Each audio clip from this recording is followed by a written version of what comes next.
लाइए, बाकी सबको लाइए। आशुतोष, अजय आलोक और बीजेपी का ये आर्ग्यूमेंट तो आपको मानना पड़ेगा ना। 18 चिट्ठियां चुनाव आयोग को सीआईडी क्यों लिख रहा है? सीआईडी के पास पावर होती है, पूरा एक्ट है, कानून है, पुलिस है, सरकार, राज्य सरकार के पास पूरी पावर होती है। कोर्ट क्यों नहीं जाती और बोलती इलेक्शन कमीशन से कहिए कि हमें ये सारे सबूत दे दें, ये हमको नहीं दे रहा। आशुतोष देखिए मानक, आज अफसोस की बात यह कि हमारे मित्र अजय आलोक होमवर्क करके नहीं आए हैं। मैं इसलिए कह रहा हूं क्योंकि मेरे हाथ में एक चिट्ठी है। यह कब की है? 14 मार्च 2025 की चिट्ठी है। किसने लिखा है ऊपर? Office of the chief electoral officer Karnataka. Signature किसके हैं? Yogeshwar, joint chief electoral officer DPAR elections. यह किसको लिखी गई चिट्ठी है? The principal secretary election commission of India, यानी कर्नाटका का chief electoral officer election commission को चिट्ठी लिख रहा है 14 मार्च 2025 को। और क्या कह रहा है?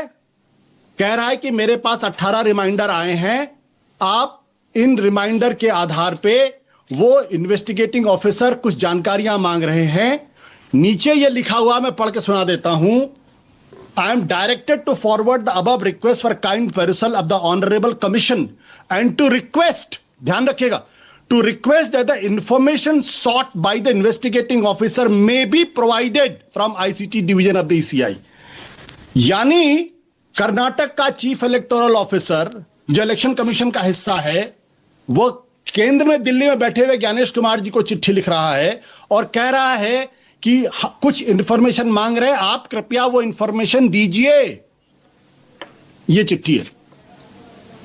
इस बात का जिक्र कल राहुल गांधी ने अपनी प्रेस कॉन्फ्रेंस में किया था कि शुरुआत में इलेक्शन कमीशन ने जानकारियां दी, स्टेट इलेक्शन कमीशन ने, लेकिन जब एग्जैक्टली यह मांगा गया कि जो डेस्टिनेशन आईपीस, डेस्टिनेशन पोर्ट और जो ओटीपी सीरियल्स, जब ये 3 इंफॉर्मेशन मांगी गई, उसके बाद से इलेक्शन कमीशन ने स्टोन वॉल कर दिया।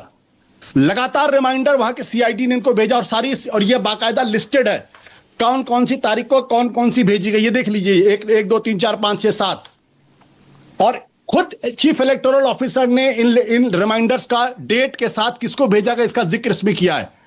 और इसके संदर्भ में उन्होंने कहा है कि इन्वेस्टिगेटिंग ऑफिसर ये जानकारी मांग रहे हैं, कृपया इलेक्शन कमीशन ये जानकारी प्रोवाइड करे। ये स्टेट इलेक्शन कमिश्नर कह रहा है।